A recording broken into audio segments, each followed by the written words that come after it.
Episodio 1. El llanto que no venía del alma. Nadie supo por qué lloraba tanto. Ni siquiera ella. Lloraba sin pausa desde que el sol se ocultó aquel 3 de marzo. No era tristeza. No era locura. Era algo que los médicos no podían diagnosticar y los sacerdotes no querían bendecir. Se llamaba Marta. Una mujer viuda. Madre de un niño que murió al nacer. Vivía sola en una colina donde el viento hablaba en lenguas olvidadas por el Vaticano. Y desde aquella noche, sus lágrimas tenían un peso extraño, como si no fueran suyas, sino prestadas del futuro. El padre Elías, párroco del pueblo, fue el primero en sentirlo. Cuando la visitó, no logró decir ni una palabra. Solo cayó de rodillas al verla. Marta no lloraba por ella. Lloraba por algo que aún no había sucedido. ¿Quién te hizo ver eso?, le preguntó, temblando. Ella lo miró como si viera a través de él, y murmuró: yo no vi nada. Fue Dios quien lloró dentro de mí. Desde esa noche, cada lágrima que caía dejaba una mancha negra en el suelo, como si el tiempo se carbonizara bajo sus pies. Las aves no volaban sobre su casa. Los relojes se detenían en su presencia. Y en el pueblo, comenzaron a susurrarse palabras prohibidas: Apocalipsis, Madre elegida, llanto profético, una monja del convento, Sor Irene. Comenzó a registrar las lágrimas. Cada una, según ella, tenía un símbolo, una forma, un secreto. Y en la lágrima número 77, algo cambió. Un niño apareció en el patio del convento. Nadie lo había visto llegar. Nadie sabía su nombre. Solo repetía una frase, una y otra vez. Ella ya lo vio todo. Y aún está viva. Cuando Sor Irene le preguntó a qué se refería, el niño miró hacia la colina y dijo: Marta ya ha llorado el fin. Y lo que viene es el principio del juicio. ¿Qué visión cargan sus lágrimas? ¿Por qué el cielo eligió a una madre sin hijos? En el próximo episodio, el símbolo en la lágrima número 88. Episodio 2. El símbolo en la lágrima número 88. Nadie sabía cuántas veces puede llorar un alma antes de quebrarse. Pero Marta llegó a la lágrima número 88, y el cielo tembló. Esa mañana, mientras Sor Irene limpiaba el altar del convento, sintió un escalofrío que no venía del frío. Algo la empujó a mirar por la ventana. Y allí estaba Marta, caminando descalza por el campo, con la cara cubierta de lodo y sangre, pero aún llorando. No es sangre mía, dijo al llegar. Es de lo que viene. En su mano, llevaba un pañuelo blanco, empapado por la lágrima número 88.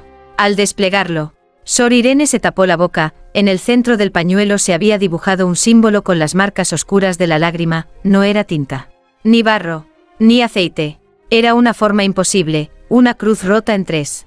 Un ojo cerrado en el centro y una corona invertida.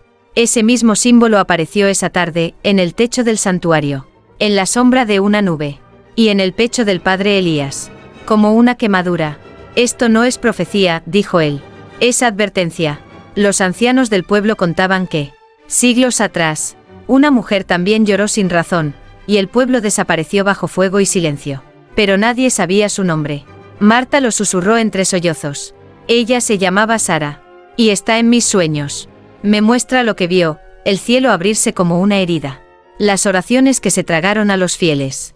Y el rostro de un Dios que no perdona. Esa noche, Sor Irene oró hasta sangrar de rodillas. Pero fue en vano. El niño que había aparecido el día anterior, ahora tenía una marca en el pecho. El mismo símbolo. Y hablaba en un idioma que ninguna lengua reconocía, pero que todos entendían en el alma. Ya no queda tiempo, dijo. La lágrima número 100 abrirá el sello. Un sello, un número, un destino que no se podía desviar, porque ya había sido llorado. ¿Qué significa el sello que se forma con cada lágrima? En el próximo episodio, el niño que no nació del vientre, sino del lamento. Episodio 3. El niño que no nació del vientre, sino del lamento. El pueblo entero lo vio aparecer, pero nadie pudo recordar de dónde vino.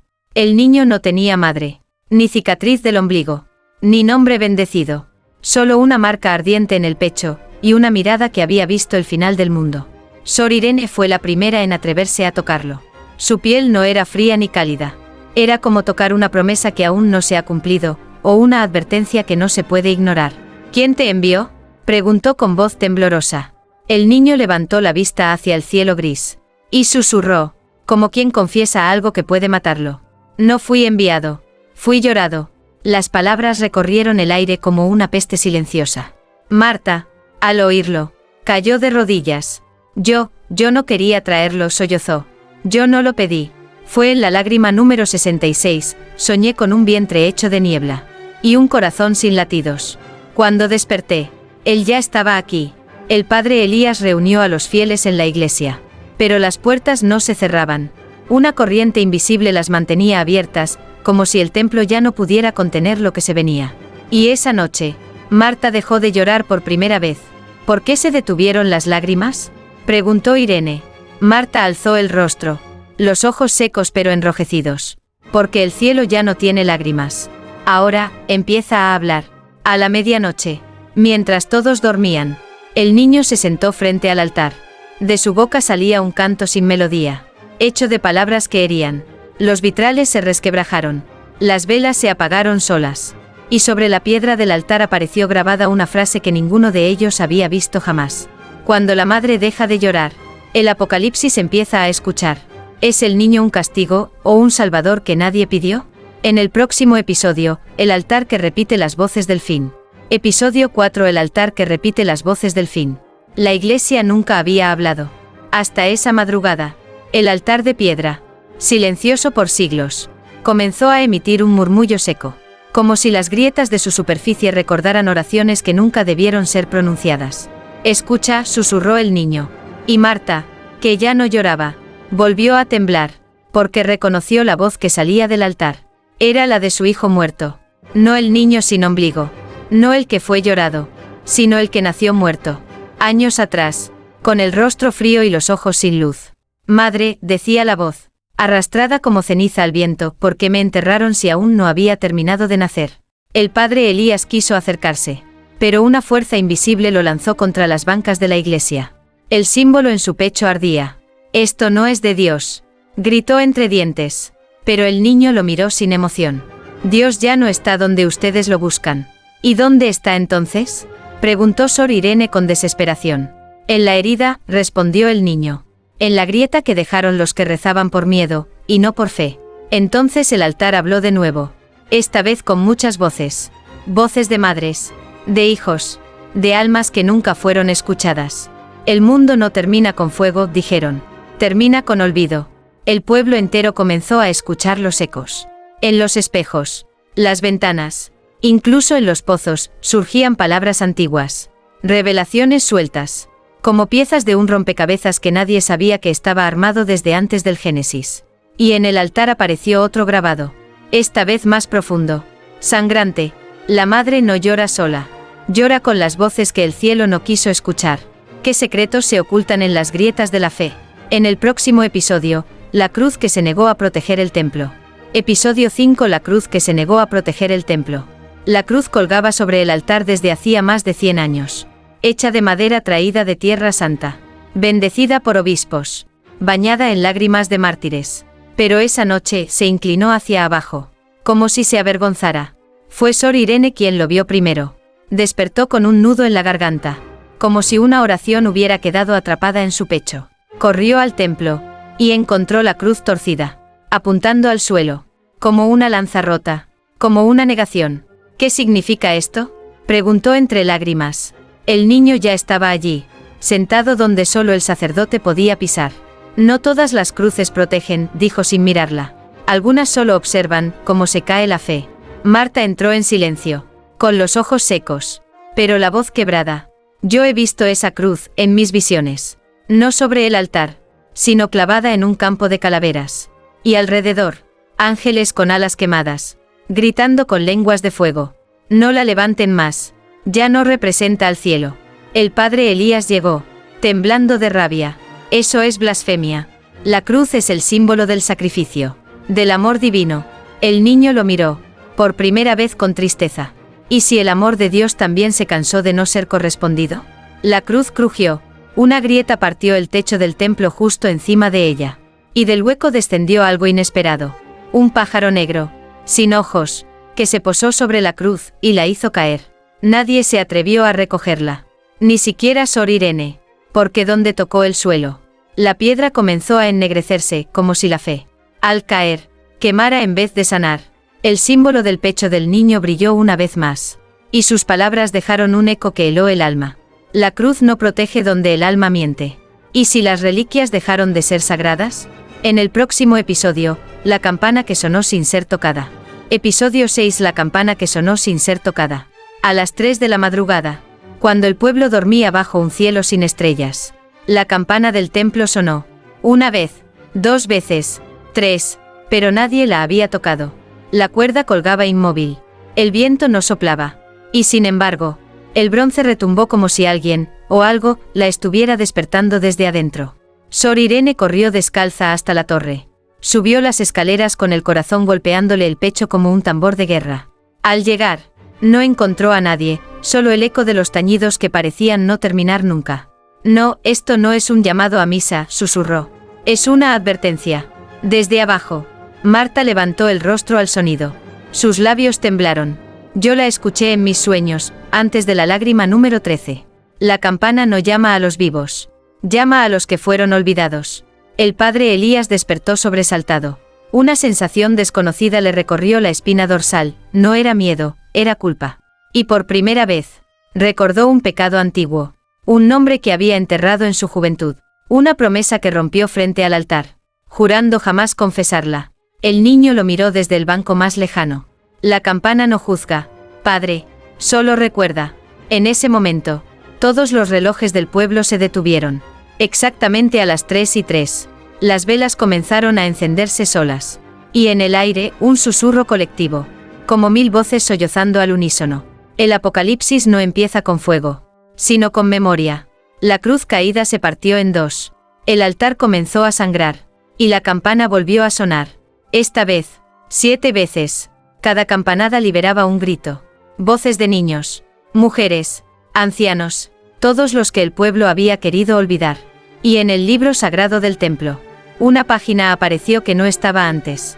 No tenía número, no tenía tinta humana, solo una frase escrita con algo que parecía llanto seco. Cuando suene por 9ª vez, la tierra ya no escuchará a los que rezan. ¿Cuántas veces puede sonar una campana antes de romper el cielo? En el próximo episodio, el día en que los santos cerraron los ojos. Episodio 7. El día en que los santos cerraron los ojos. Fue al amanecer, cuando el sol apenas tocaba los vitrales rotos del templo, que ocurrió lo impensable. Las estatuas de los santos comenzaron a llorar, pero no lágrimas de agua bendita. Lloraban ceniza. San Miguel, protector de los ejércitos celestiales, inclinó su espada hacia el suelo. Santa Teresa, que siempre miraba al cielo, bajó la vista con los ojos vacíos. Y San Judas, patrono de las causas imposibles, giró el rostro hacia la pared como si se negara a mirar lo que vendría. El padre Elías se encerró en la sacristía. No rezaba, temblaba. No puede ser, murmuraba. Las estatuas no pueden moverse. El niño apareció a su lado sin hacer ruido. No se mueven, padre. Se rinden. Marta entró al templo. No lloraba, pero su rostro estaba cubierto de hollín. Cada santo que cierra los ojos, es una intercesión que se pierde. Una línea menos entre la tierra y el cielo.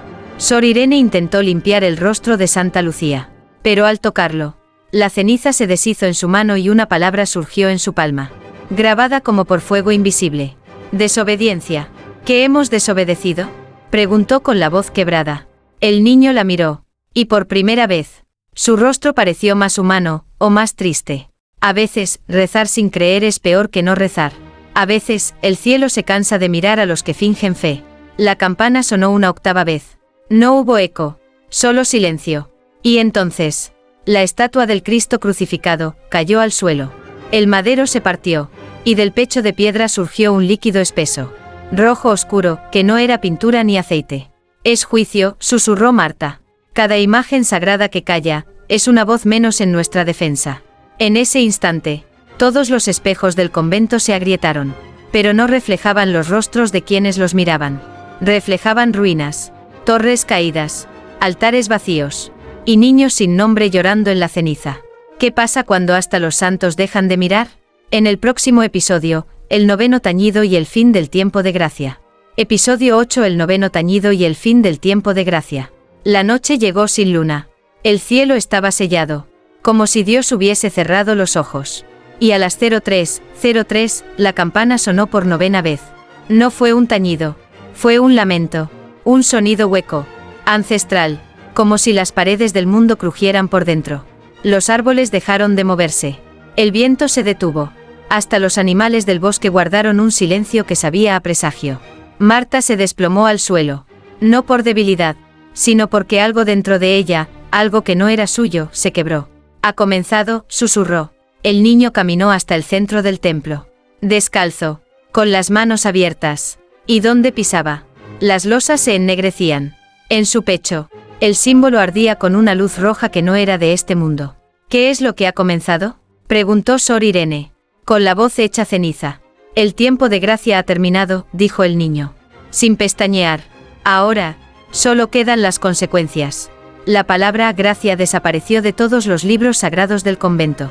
La tinta se desvaneció como si nunca hubiese sido escrita.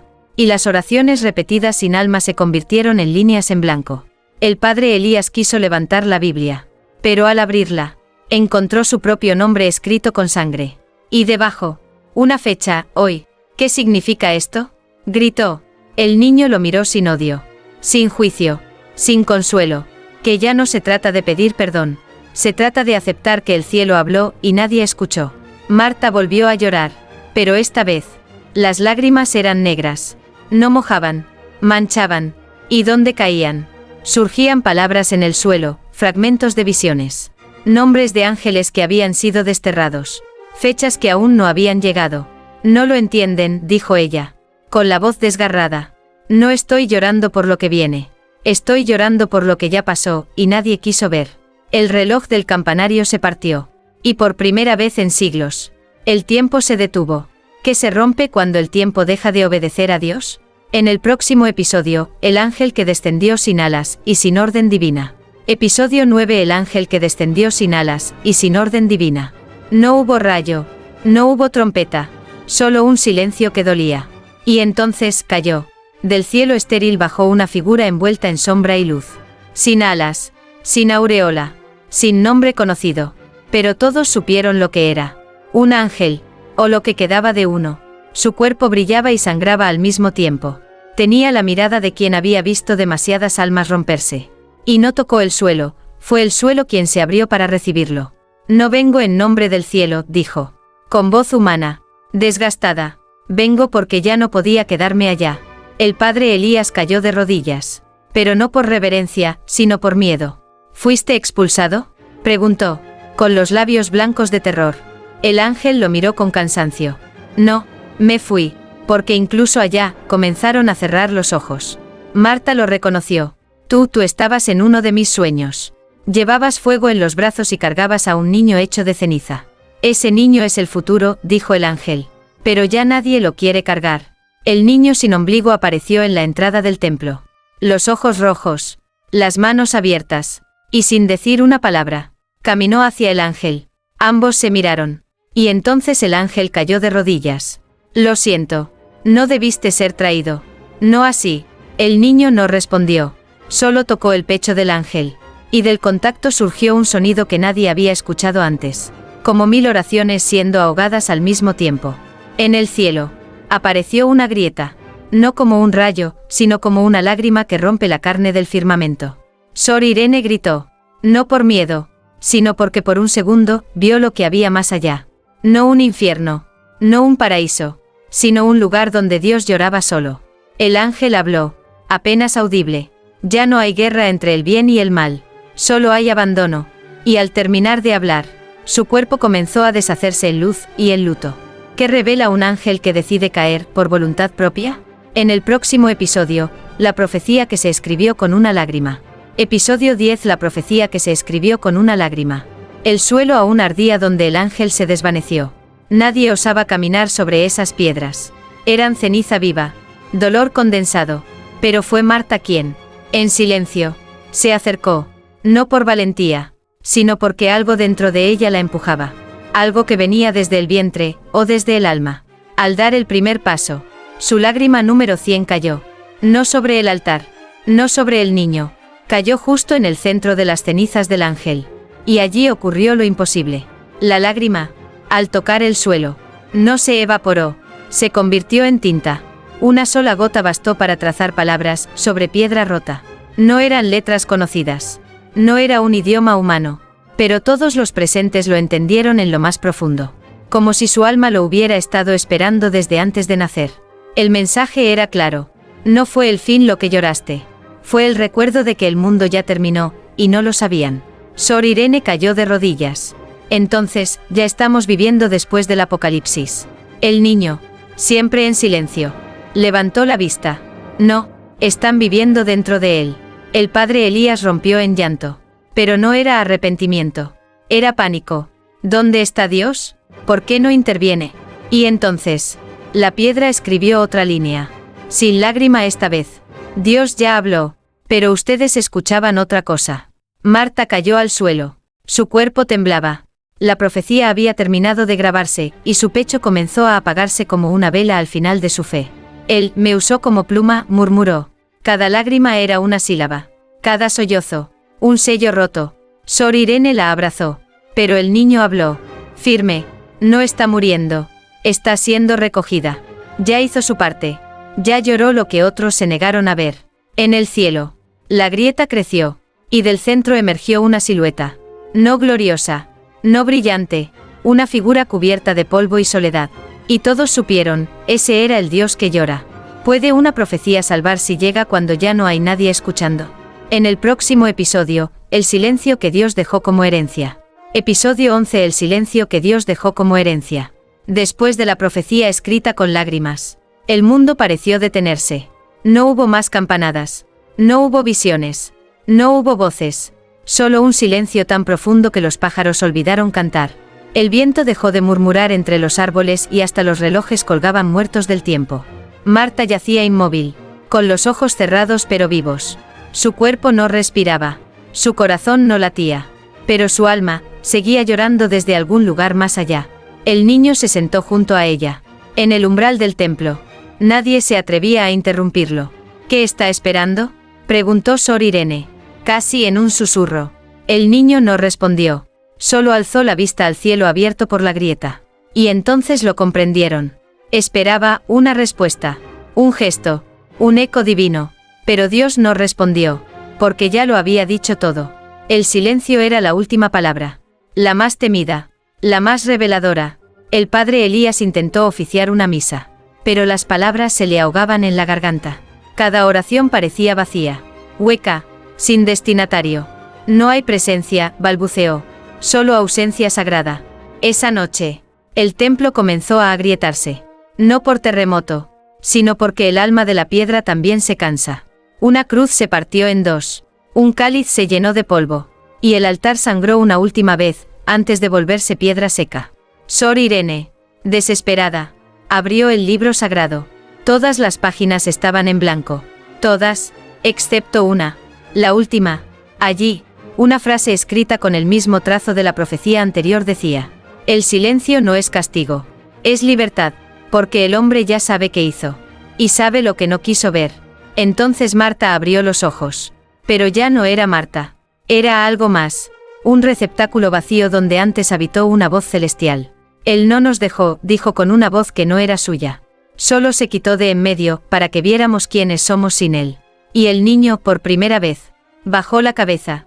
No en derrota, sino en duelo. ¿Qué nos queda si hasta Dios decide guardar silencio? En el próximo episodio, la noche en que el cielo dejó de ser azul. Episodio 12. La noche en que el cielo dejó de ser azul. No hubo trueno, no hubo lluvia, solo un leve cambio de tono en el firmamento. Imperceptible al principio, pero irreversible. El cielo ya no era azul. Se volvió gris ceniza. Luego plomo. Y finalmente, negro. No era la oscuridad de la noche, sino la de un lienzo al que le han quitado la esperanza. El pueblo entero salió de sus casas, mirando hacia arriba, buscando alguna explicación. Pero lo único que encontraron fue el reflejo de su propio abandono.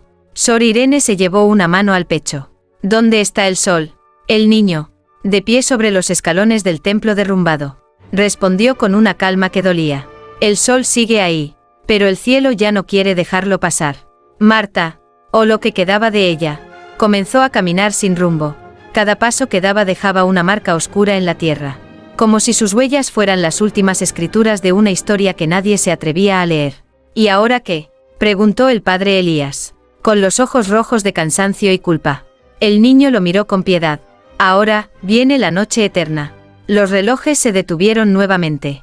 No por un fallo, sino porque el tiempo ya no tenía sentido. Sin luz, sin guía, sin promesa para qué avanzar, las aves no volvieron, los árboles no florecieron, y el templo, convertido ya en ruinas, comenzó a desaparecer piedra por piedra, como si jamás hubiera existido. Entonces, desde la grieta del cielo, una última lluvia descendió, pero no era agua, era ceniza blanca. Cada copo llevaba el nombre de un recuerdo que la humanidad había olvidado. Un beso no dado, una fe fingida, una oración interrumpida por el orgullo. Y en medio de la plaza, donde antes había una cruz, apareció una figura. No era Dios, no era ángel, era la memoria, una sombra luminosa que no hablaba, pero que lo mostraba todo. Las guerras hechas en su nombre, los templos vacíos llenos de oro, las manos que rezaban sin corazón. El niño extendió su brazo hacia ella, y por un instante, todos los habitantes vieron lo que vendría si no recordaban. Y lo que vendría, no era fuego, era el olvido completo de Dios. ¿Puede una humanidad sin cielo recordar su alma? En el próximo episodio, el último llanto y la decisión final. Episodio 13. El último llanto y la decisión final. El silencio ya no era silencio. Se había vuelto costumbre. Los niños dejaron de preguntar por el sol. Los ancianos dejaron de rezar. Y las campanas nunca volvieron a sonar. Pero esa noche, algo cambió. Desde el centro del pueblo, un sonido emergió como un susurro en medio de un cementerio. Una sola lágrima. Una última. No era de Marta. No era del niño. Era del cielo. Sí, ese cielo que se había vuelto negro. Ese cielo que había cerrado sus ojos. Ese cielo lloró. Una sola gota cayó, pero no tocó la tierra. Cayó sobre el pecho del niño. Y él por primera vez gritó. Un grito puro, primitivo, sin palabras, sin forma. Era dolor, era esperanza, era lo que queda cuando se pierde todo, excepto el deseo de no desaparecer. Marta, ahora convertida en presencia, no en cuerpo, se acercó a él. Ese llanto no es de juicio, dijo. Es una última oportunidad. El padre Elías, casi irreconocible entre tanta ruina espiritual, se arrodilló, y por primera vez no pidió nada. Solo susurró, gracias por seguir llorando. Sor Irene abrió la Biblia en blanco. Y esa lágrima celestial dibujó una sola frase. Si el hombre aún recuerda cómo llorar, aún recuerda cómo amar.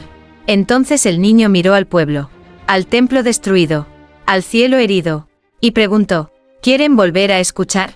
La gente no respondió con palabras. Respondieron con gestos, con rodillas en el suelo, con manos al pecho, con ojos mojados, no de miedo, sino de arrepentimiento. La figura de la memoria se desvaneció lentamente, como si, al ver ese gesto, su tarea estuviera cumplida. Y el niño, con la última lágrima en su rostro, pronunció lo que nadie esperaba. Entonces, esta es la decisión final, no el castigo, sino la posibilidad. La grieta en el cielo comenzó a cerrarse. No por completo, pero sí lo suficiente para dejar pasar un rayo de luz. Pequeño, frágil, pero real. Y en ese instante, todos supieron, Dios no había vuelto, pero había escuchado, que nacerá de una humanidad que aprendió a llorar con verdad. En el próximo episodio, epílogo cuando el alma escribe lo que el cielo calla. Episodio 14. Epílogo, cuando el alma escribe lo que el cielo calla. El cielo no volvió a ser azul, pero ya no dolía mirarlo. La grieta permanecía, como una cicatriz divina, no para asustar, sino para recordar. Marta ya no caminaba entre los vivos, pero su presencia seguía en el aire, en las lágrimas sinceras, en las oraciones que nacían del pecho y no de la costumbre. El niño, aquel sin ombligo, sin madre, sin pasado, aún habitaba el pueblo, pero ya no hablaba. No era necesario. Cada gesto suyo se había vuelto una escritura viva. Cada paso suyo, una palabra nueva que el alma leía en silencio. El templo no fue reconstruido, porque entendieron que el verdadero altar no estaba hecho de piedra, sino de recuerdo. Sor Irene recogía los restos del libro sagrado. Las páginas blancas empezaban, poco a poco, a llenarse, no con tinta, sino con los actos de los hombres. Una niña se acercó y le preguntó, ¿quién escribe ahora las palabras de Dios? Y Sor Irene respondió, acariciándole el cabello, tú, si decides vivir con verdad, El padre Elías plantó un árbol donde antes estuvo la cruz caída. No lo bendijo, solo lo regó en silencio, con lágrimas viejas, las últimas que aún guardaba. Y un día, sin previo aviso, el niño se detuvo frente a ese árbol. Ya está escrito, susurró. Entonces, miró hacia el cielo, y por primera vez sonrió, no porque el mundo estuviera salvado, sino porque había recordado cómo mirar hacia arriba sin miedo. La grieta brilló una vez más, y del centro, no bajó un ángel, no descendió una palabra, solo cayó una flor, pequeña, blanca y viva. El viento la llevó hasta el altar derrumbado, y allí floreció, sin tierra, sin agua, sin permiso, solo con fe, porque el alma, cuando escribe lo que el cielo calla, se convierte en profecía, y en promesa.